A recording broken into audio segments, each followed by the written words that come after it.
मनुष्य के मन और पैराशूट में यही समानता होती है कि ये दोनों तब काम करते हैं जब ये दोनों खुले होते हैं। तो इस वीडियो में कई की बातों को खुले मन के साथ सुनिएगा।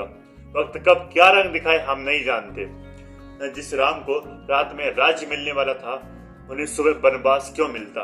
यह घटना इस बात का उदाहरण है कि चाहे मनुष्य हो या भगवान, हर किसी को कठिन परिस्थितियों का सामना तो जीवन में करना ही पड़ता है। लोग भगवान की पूजा तो करते हैं लेकिन कभी उनके चरित्र से अच्छी आदतें नहीं सीखते। इसीलिए आज मैं आपको बताने वाला हूँ रामायण में बताई कुछ ऐसी बातें जो आपके लिए जानना बहुत जरूरी है। ये धार्मिक वीडियो या प्रवचन नहीं है। आज के वीडियो में मैं आपको वह बातें बताने वाला हूँ जो आज के जमाने में आपको सही मार्गदर्शन देने में उतनी ही सक्षम है जितनी रामायण काल में हुआ करती थी।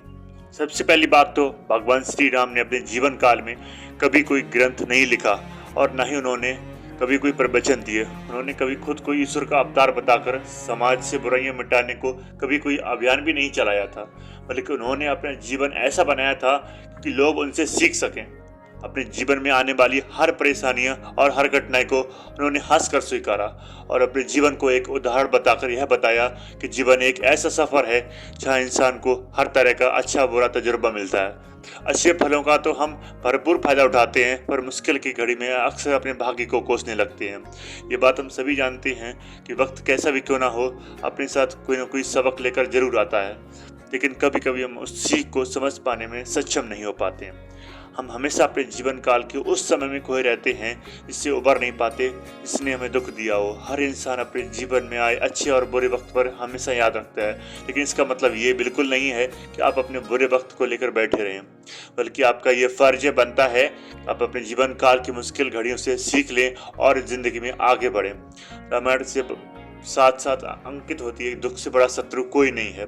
यह दुख व्यक्ति का साहस खत्म कर देता है, वह व्यक्ति की सीख को खत्म कर देता है, हर किसी का सब कुछ नष्ट कर देता है। कहने का तात्पर्य केवल इतना है कि हमेशा अपने आज में जीने का प्रयास करो, क्योंकि जो बीत गया वो कभी लौट कर नहीं आता।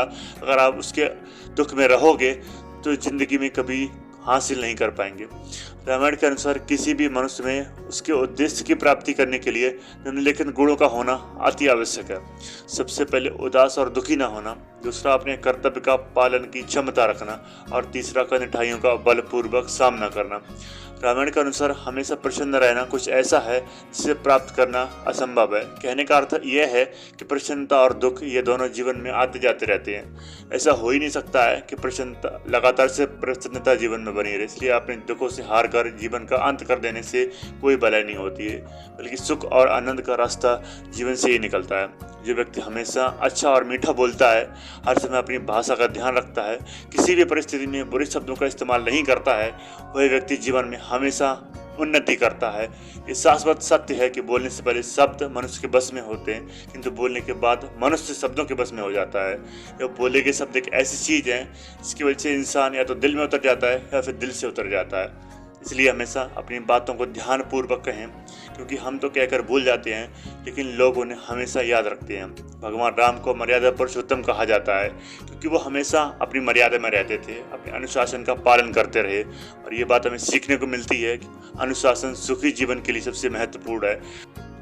मर्यादा जीवन में आने वाले संघर्षों से जूझने की शक्ति देती है। अच्छी संगति मनुष्य की तरक्की के लिए बहुत जरूरी है। अगर गलत संगत में है तो उसके जीवन में आगे बढ़ने का रास्ता रुक जाता है। जैसे कैकेयी ने दासी मंथरा की गलत बातों में आकर भगवान राम को वनवास भिजवाया था। सब कुछ जानते हुए भी भगवान राम ने वनवास को स्वीकारा, क्योंकि वह ये बात बताना चाहते थे कि बच्चों के लिए उस कर्ज को चुकाना मुश्किल है क्योंकि माँ बाप ने उन्हें बड़ा करने के लिए दिया है।